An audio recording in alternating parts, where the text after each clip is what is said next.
Okay, good morning, everyone. I suppose that all of the people in our class are lucky enough to be able to see, listen, and speak to the world. And sometimes we may feel sympathetic for those who are physically disabled. So today I'm going to take you on a journey to explore a special group of people, the deaf people, and to unveil the another side of the deaf. So first, let me introduce the normal treatment for the deaf as perceived as disability. It is through cochlear implantation. A cochlear implant is a small device that helps to provide a sense of sound to a person who is profoundly deaf or severely hard of hearing, and it may help the user to develop a sense of speaking ability. And here I want to do a little survey. Imagine that you have a friend who is born to be hard of hearing. Would you recommend him to receive a cochlear implant? If you think your answer is yes, could you please raise up your hand?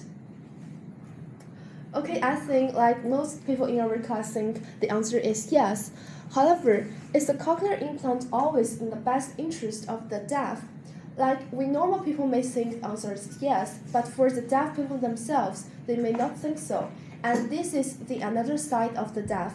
And then I will delve into the three reasons behind this phenomenon. So the first reason is that the deaf people share their own deaf culture. Deaf culture is a tight-knit social structure that uses American Sign Language as their common visual language. This is a complete and organized visual language that is expressed by employing both manual and non-manual features, just like English, Chinese, and all the other languages in the world. And the second reason is that the deaf people share their own deaf community.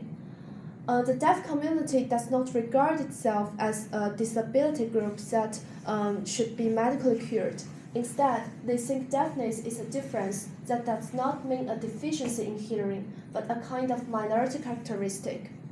And according to a study by disability scholars, they say the widespread use of cochlear implant constitutes a form of cultural genocide because treating deafness as an illness that needs to be cured is insulting because it conveys a message that the deaf people are of lesser worth than the normal hearing people.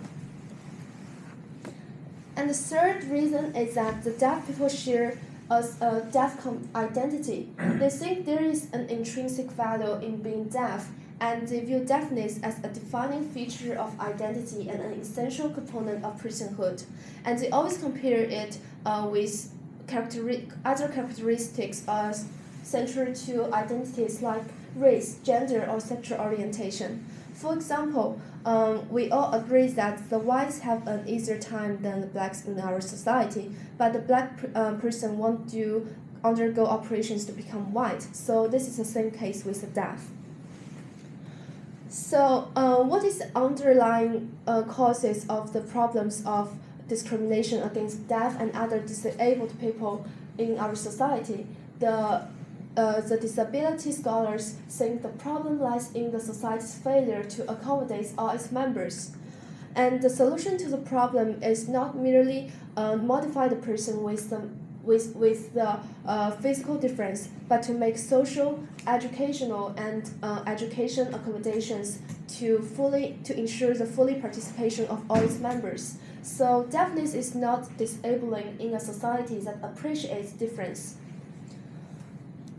To conclude my speech, the deaf people have their own deaf culture, community, and identities, and the prejudice and discriminations towards deaf people cannot be solved merely through treatment like cochlear implant. Instead, the deafness can only be eliminated only when all the deaf individuals can have the equal opportunity to access to information, public education, and services, just like all our hearing people normally do. This is the references